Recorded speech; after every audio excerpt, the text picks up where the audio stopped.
Hi guys, my name is Vicky and welcome to Mood Box.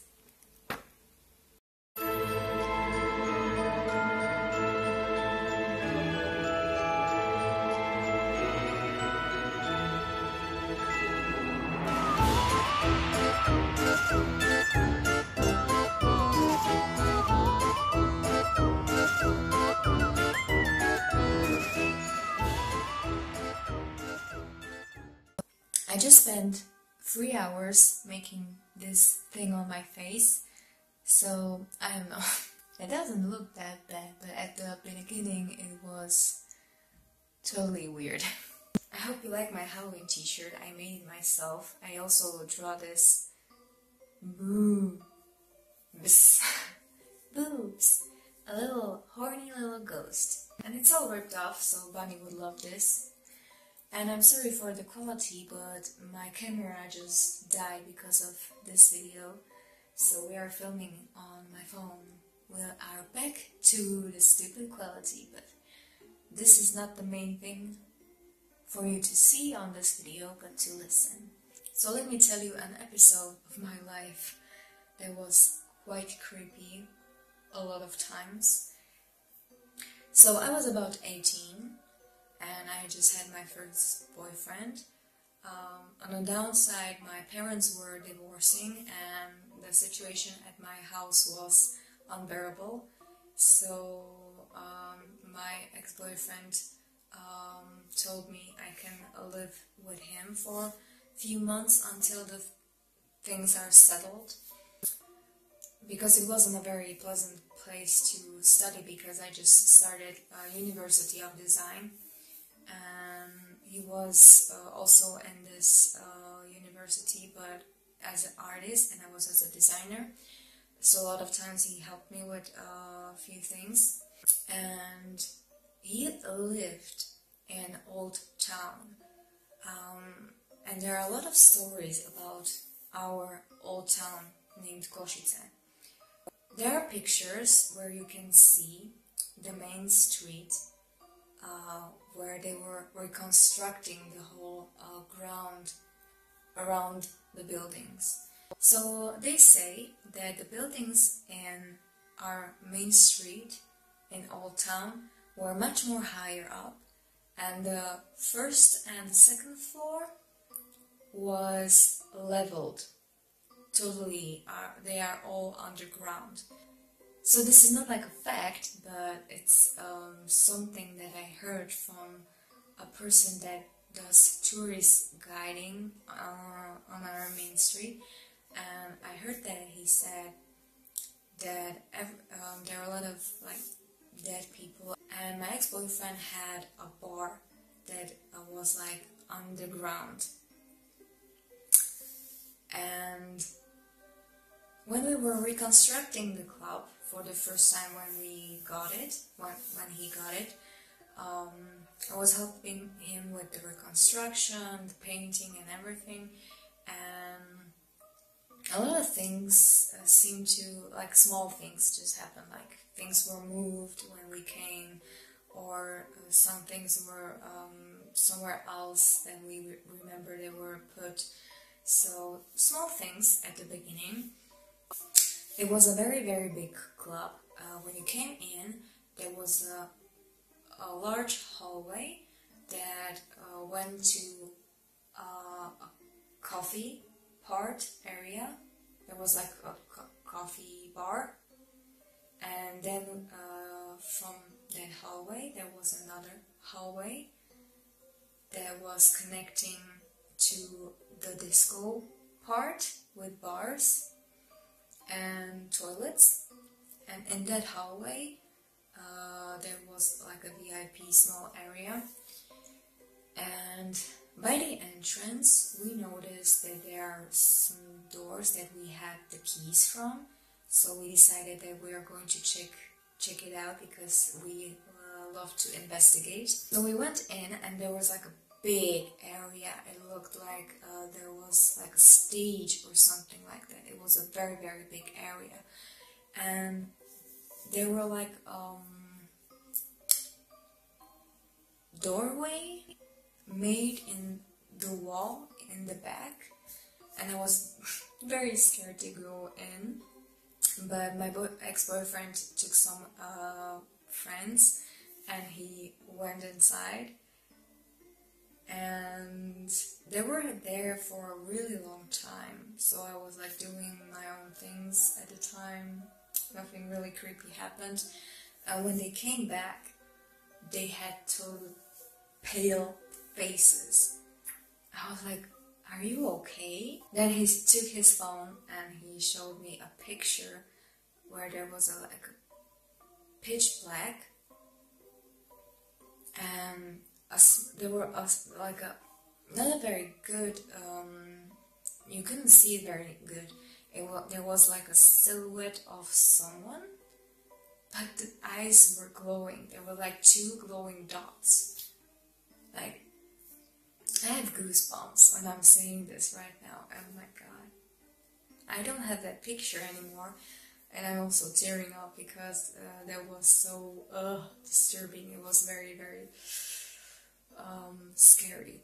So when they saw that, they just ran out. They were very, very scared. So, oh my god, that was so scary. After that, a week went on. We didn't really want to go in the club anymore, but we had to because, you know, we had to make a living. So we forced ourselves to go there, but that door was always locked and barricaded with things. From that part on, nothing really happened there. Nobody really went there. It was always locked shut. Another major thing that happened in that club that was really freaking scary, and I can't even tell you what went through my mind. Oh my god. We were at the coffee bar area in the back, and we were talking and we were like putting things into place and everything. It was still before we opened the bar, so it was still like in preparations. And suddenly we heard like whistling from the disco part, and we're like, is someone still here? Because everyone left. And we were just like listening to what's happening, and the whistling started to go through the disco part, through the hallway that was connected to the main hallway that we could have see clearly from the coffee bar part. And we were just like nervously shaking and looking who is going to pop out from the hallway. And suddenly, right before it would move out, it stopped. But suddenly, we heard ear-popping children scream, like a sick children scream, like you were killing a child. It was very, very loud, and we just covered our ears. It was so loud, and suddenly the lights went off. I just felt that my ex-boyfriend was like really tightly hugging me, and we both were shaking. And again, I have goosebumps. When I tried to remember that was so freaking scary. It felt like it was like hours. It felt like so long, but suddenly the lights went on and nothing. We ran out of there so quickly. I have never ran. I would run a marathon at that part. That was so creepy. So I don't understand what was happening there. We never took any type of people that are like investigators or like a medium to investigate that place, so we don't really know what was going on there, who was doing this, but I have never heard or seen anyone having an experience like this, like yelling a really loud yell from nowhere. How is that even possible? I don't know, it was so scary. So when the bar was open, I talked a lot to the bartenders, and they told me that they always, when they came, they were always like hearing from the disco part when it was day. The disco part was closed, of course, and the coffee part was open. And they always heard the chairs moving, or they would put them in a certain place and they were somehow totally different. Bottles and glasses were moving all around, so it was very weird. And a lot of times we saw things moving on camera because we had camera everywhere for security reasons. And there were a lot of footage where there were chairs moving. We didn't see bottles move. It was just like suddenly it was here. A few moments later, it was here, like so fast, like magic. Yeah, but the chairs were like moving slowly. It was very creepy. Oh my god, I'm so sad that I don't have anything to prove it. I don't have any footage because it wasn't my bar, and when we separated I deleted everything. I didn't have any ghost stuff because it was his bar, so I didn't have anything, and that was a long time ago, so we didn't really have that good phones at that time.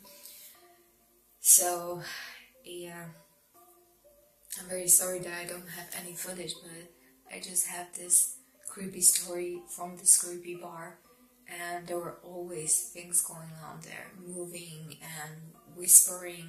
The bartender told me they thought that there is someone in the disco part, always in the disco part, but when they went there were no one there. And they never wanted to be there alone, so we always had to have like 2 bartenders. And that wasn't all. He, like I said, he had a house nearby the main street, the old town.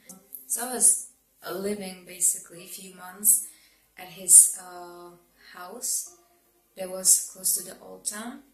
And also there were a lot of creepy stuff happening there, but not like that intense.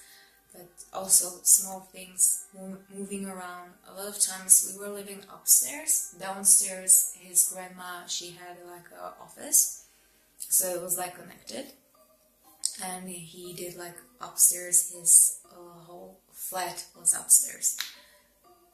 And a lot of times when we were alone, we heard banging from downstairs. We heard also someone walking upstairs, and when we went out there was no one there. Sometimes his grandma used to do like a surprise visits, which was getting on my nerves a lot because it was scaring the shit out of us, because you never know which one is real and which one are the ghosts. A lot of times we heard like someone moving around downstairs in the kitchen, like rustling with the dishes and everything, and it was very creepy. We never went downstairs. We were like, nope, close the door and lock the key. We were always locking ourselves in because we were so scared. And like he had a dog at the beginning. Later on he had to well, it wasn't like his dog, it was his friend. So sadly, that little pup had to go, so we didn't have like protection. But a lot of times, that dog was spacing out and looking at someone moving around in the downstairs area. Or a lot of times he was like growling on someone at the stairs. So it was so creepy. Sleeping there was... well, I got a little bit used to it, but sleeping there was very, very hard. A lot of times when we locked ourselves, the door was in the morning open. A lot of times I woke up to a feeling that someone is watching me. So it was very, very creepy. I didn't see no one, I didn't see shadows, we only heard things. And usually we were always like late at night, up still, like at 3 o'clock we were all up, so that was like typically the main time where things were freaking out. One thing that I saw on my own eyes at that place that really freaked me the fuck out was when we were talking, and I was just, we came home and we met his grandmother. We sat down and we were like talking by the table, and there was like a toy car that his little brother left there on the table, and I was just like listening to them talking, and I was just watching that little car toy, and I was like spacing out a bit, and suddenly that little car toy started rotating on the table. Seriously, like rotating 360 on the table really, really slowly. Again, goosebumps. I just couldn't explain. Nobody saw it but me. Like, he believed me, but it was like disappointing that he couldn't see it, but it was very, very freaky. But I weirdly felt calm in that house. The worst was that bar. That was a really scary place to be. I never really felt comfortable there. I never really felt good in there. But whatever. This is basically one part of my life that was really, really freaky. It lasted like a year because we weren't together for a really long time, and at least I have some stories to tell you guys. So if you want and you have similar stories like I do, please let me know on my email. I'm going to type it here, and feel free to let me know if you want it to be featured in a video or not. So we're here to enjoy Halloween, and I just want to enjoy it with you guys. So thank you so much for watching this video. I hope I spooked you a little bit, and we will see each other in the next video. Bye.